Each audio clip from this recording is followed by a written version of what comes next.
Welcome to RMCA Spiritual Message for Christian Character Formation. Let us begin this small reflection with a short prayer. O my God, I render you thanks for the blessings you showered on me yesterday. Today, grant me love for you, hatred for myself, zeal for my neighbor, and contempt for the world. In the name of the Father, and of the Son, and of the Holy Spirit. Amen. These days, some people are unnecessarily worried about the announcement of the Bishop of Palay, Mar Joseph Kalarangat, regarding the helps announced for the large families in his diocese.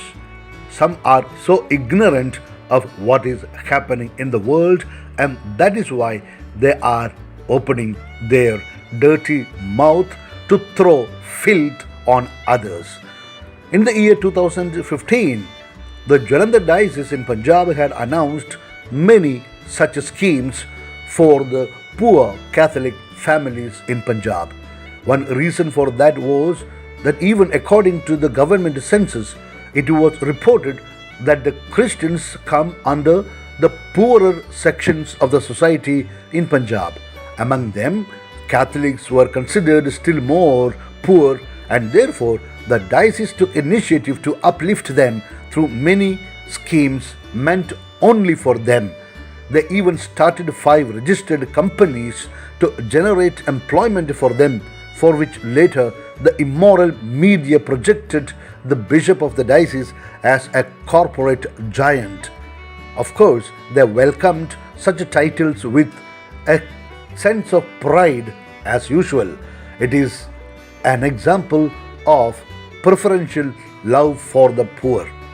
Later on Tuesday, 15 December 2020, Hungary's parliament passed a law defining the family as having a woman as the mother and a man as the father, effectively banning adoptions by same-sex couples and complicating adoptions by single people.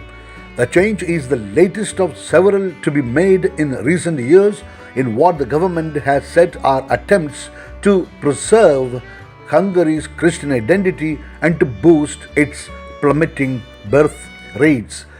If we give up on our Christianity, then we will lose our own identity as Hungarians, as Europeans, said Katalin Novak, Hungary's Minister of State and for the Family Affairs.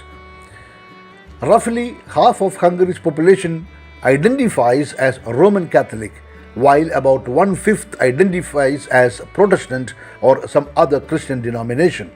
Another fifth of the population identifies as having no religious affiliation, with the Jewish, Muslim, and other religious minorities making up for the rest of the population. We have a demographic challenge ahead of us, Novak said. While some countries may rely on immigration, Hungary is trying to reverse the trend with a two-pronged approach: financial incentives for families to have more children and promoting a culture that is pro-life and welcoming of large families, she added. What a beautiful example is found in Hungary, encouraging large families, and there was no criticism because people there are educated and cultured. It is uncultured people who criticize these pro-large family initiatives. Incentives to have children are built into loan. 1/3 of it can be forgiven if the married couple has 2 children, and the entire loan can be forgiven if they have 3 children. I hope in our country, some people who are experts in making trolls will project a large family on a motorcycle telling, "We are going to Hungary," and we should enjoy such trolls. Women with 4 or more children will be exempted from income tax for life. Oh, that is something great.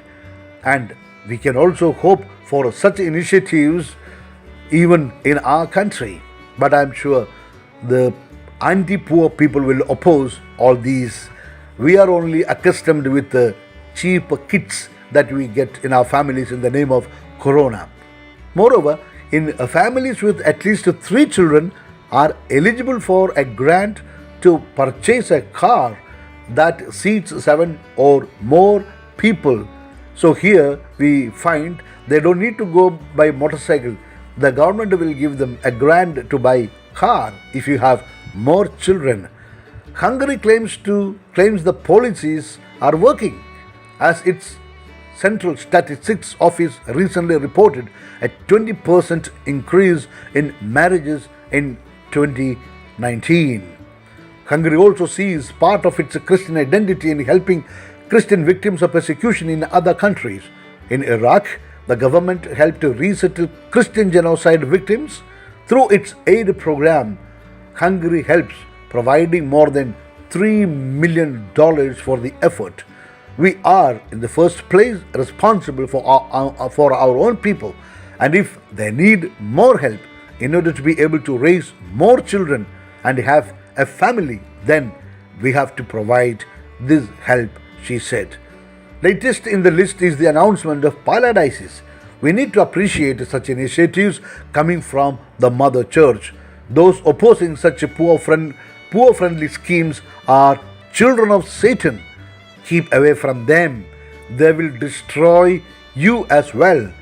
They cannot appreciate any good being done anywhere. From morning till evening, their work is to criticize the good being done by others. If you want to see them, do you know where you have to go? Listen to the discussions in the commercial TV channels. It is the club. TV channels have become the club of evildoers and evil mongers. If you want the birds of the same feather flock together policy, the evil people coming together, look at the TV channels and discussions, and you will see the barking at the loudest voice, one not allowing the other to speak, and that is the cheap entertainment these TV channels are giving to everybody. So avoid them and be happy in the good that what others are doing, especially for the poor. That's all for today. Let me now give you my apostolic blessing. May Almighty God bless you, the Father, the Son, and the Holy Spirit. Amen. It is good to listen 2 talks every day, one in the morning and another in the evening. If this talk has touched you, please share it with the others. To you, a special thanks for listening this talk. God will bless you abundantly. Wish you all good things in life in the mission of the church. Bishop Franco Mulakil.